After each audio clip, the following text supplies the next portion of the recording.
Amateurs de la revue de presse Afrique sur Sika TV, bonjour et bienvenue. Le premier numéro de cette semaine nous emmènera au Togo, au Cameroun, au Burkina Faso, en Côte d'Ivoire et au Sénégal. Et parlant justement de l'actualité sénégalaise, l'heure est au début de la campagne présidentielle. Scrutin présidentiel 2019, démarrage de la campagne électorale, Sud Quotidien parle d'une course aux voix.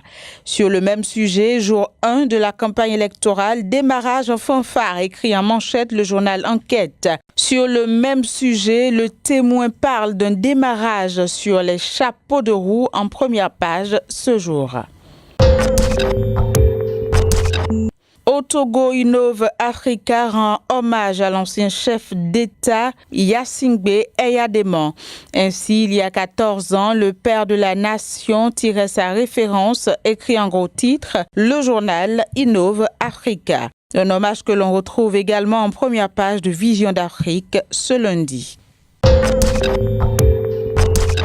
Direction la Côte d'Ivoire, libéré par la CPI, Gbagbo arrive, nous apprend le quotidien La Voix originale. Parlant toujours de Gbagbo, le Jour Plus nous informe que l'ancien président ivoirien a été accueilli par une nouvelle plainte en Belgique après sa libération par la CPI. Eau potable et assainissement, plus de 8 milliards de francs CFA pour le Denguélé et les savanes, peut-on lire en manchette de Fraternité Matin.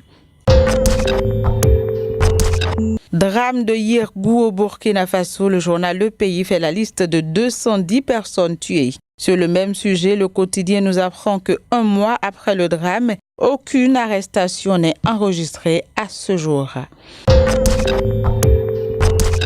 Dernière escale de cette revue, le Cameroun, où Ecomatin donne l'alerte rouge sur les devises dans les banques. Le financier d'Afrique annonce la tenue d'une session des ministres de l'UEAC du 5 au 8 février à Malabo. Puis le journal Mutation attire l'attention de ses lecteurs sur le seuil critique de la situation des réfugiés dans l'extrême nord du Cameroun. Voilà, ce sera tout pour la revue de presse Afrique de ce 4 février 2019. Merci de l'avoir suivi. À demain.